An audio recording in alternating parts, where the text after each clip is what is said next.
नमस्कार मित्रांनो, A to Z Marathi and fun या चॅनलमध्ये तुमचं स्वागत आहे. चॅनलवर नवीन असाल चॅनल सबस्क्राईब करा, व्हिडिओला लाईक करा, शेअर करा, कमेंट करा.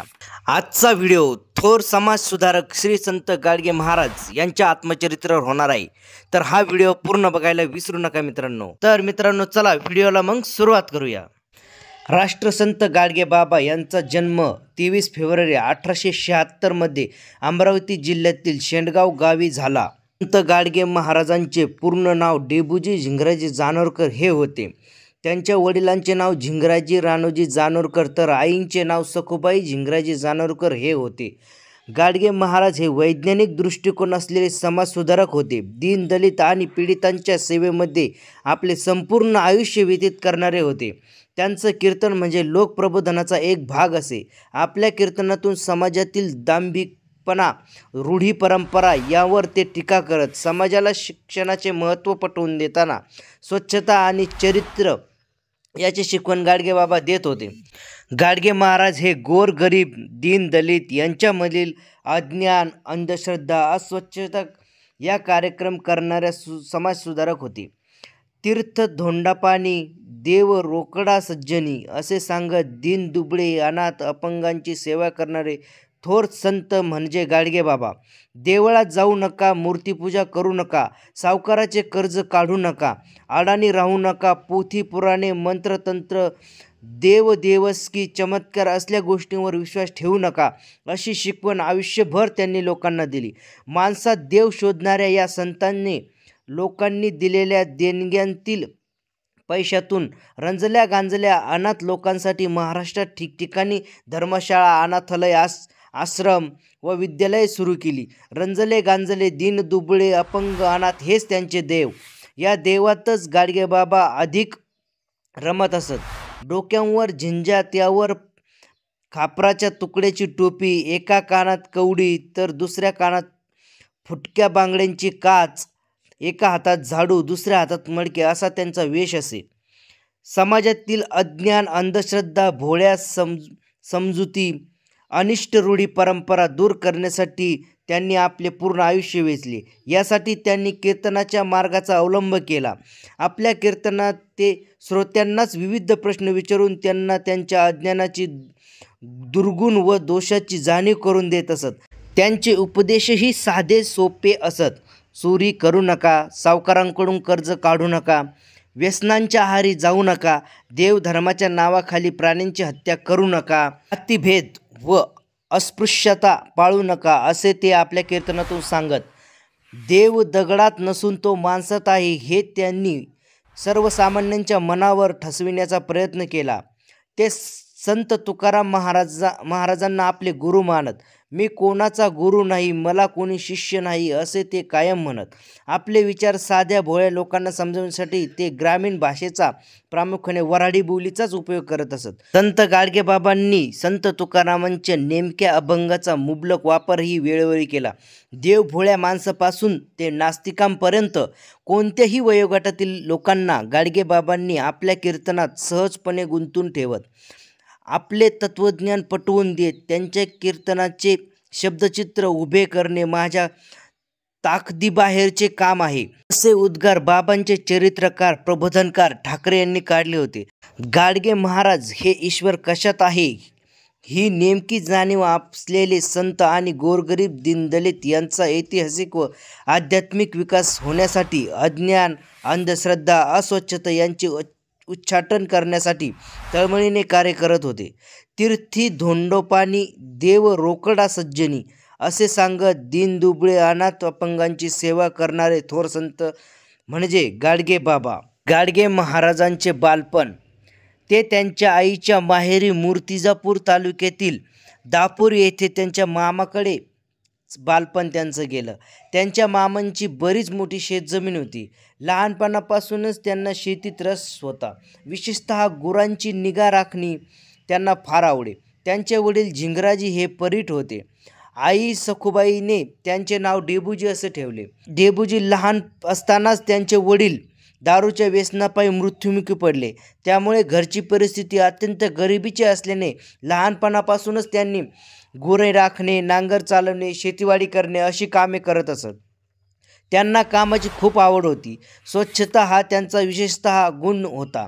डेबूजींचे लग्न लहानपणीच झाले होते. त्यांना 4 मुली होत्या, पण ते संसारात फारसे रमले नाहीत. घरदार सोडून अवघ्या समाजाच्या संसार सुधारणा करण्यासाठी ते घराबाहेर पडले. 1892 साली त्यांचे लग्न झाले. त्यांच्या मुलीच्या बारशा दिवशी त्यांनी रूढीप्रमाणे दारू व मटक्याच्या ऐवजी गोडाधोडाचे जेवण दिले होते. हा त्या काळातील परंपरेला दिलेला छेद होता. गावात कोणाचे काही अडले नडले, कोठेही काही काम करायचे असले की गाडगे महाराज स्वतःहून पुढे येत.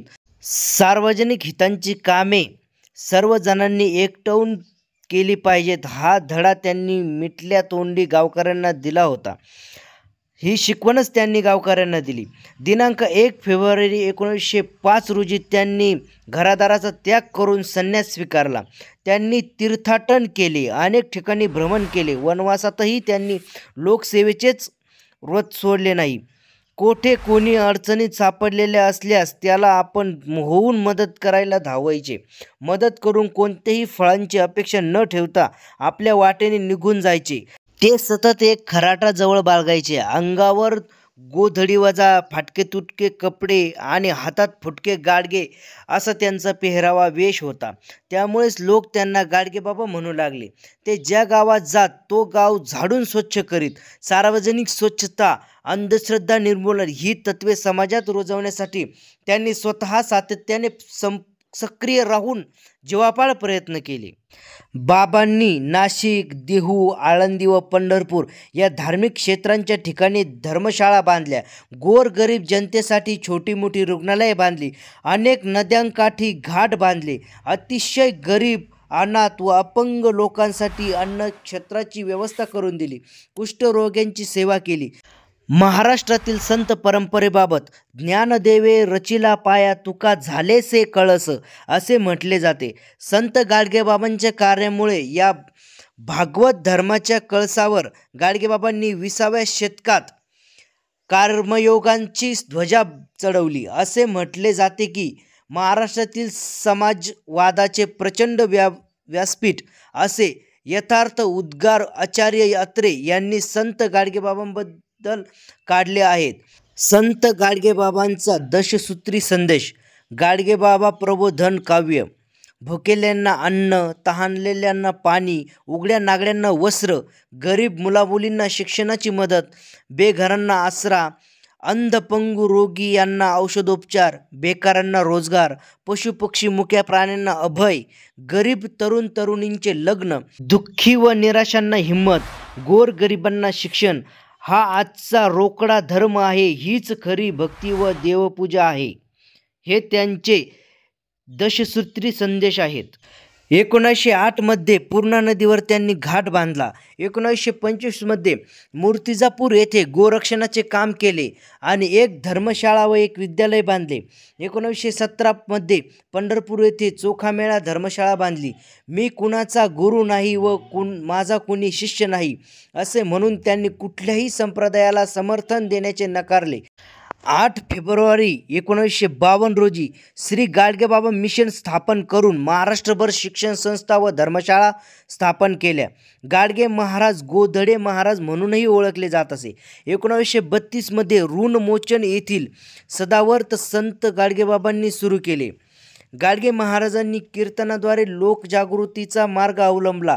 गोपाळा गोपाला देवकीनंदन गोपाला हे गाडगे महाराजांचे आवडते भजन होते. त्यांच्या जीवनावर देवकीनंदन गोपाला हा चित्रपट निघाला आहे. यातील गोपाला गोपाला देवकीनंदन गोपाला हे गीत मन्ना डे यांनी गायले होते. आचार्य अत्रे गाडगेबाबांबद्दल म्हणतात की सिंहाला पाहावे वनात, हत्तीला पाहावे रानात, तर गाडगेबाबांना पाहावे कीर्तनात. 27 नोव्हेंबर 1935 मध्ये वर्धा येथे महात्मा गांधी व गाडगेबाबांची पहिली भेट झाली. 14 जुलै 1949 रोजी स्वतः पंढरपूर येथे स्थापन केलेल्या संत चोखामेळा धर्मशाळेची सर्व कागदपत्रे स्वतःचा अंगठा उमटवून डॉक्टर बाबासाहेब आंबेडकर यांच्या सुपूर्द केले होते.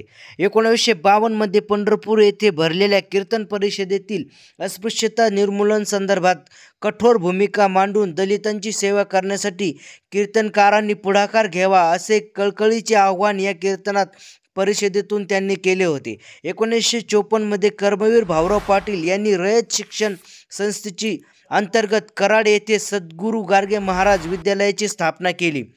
1954 मध्ये गाडगेबाबांनी मुंबई जे हॉस्पिटलच्या रोग्यांच्या नातेवाईकांना उतरण्यासाठी हॉस्पिटलजवळ धर्मशाळा बांधली.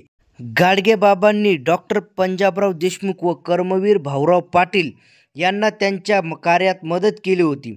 डॉक्टर बाबासाहेब आंबेडकरांना ते गुरुस्थानी मान देत असत. गाडगेबाबांचे विचार.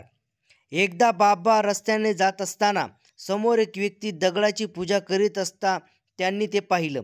त्याने दगडावर हात चढविला, दुधाने अंघोळ घातली. इतक्यात एक कुत्रा आला आणि मागील पाय वर करून त्या दगडावर मूत्र विसर्जन करू लागला. ती व्यक्ती चिडली.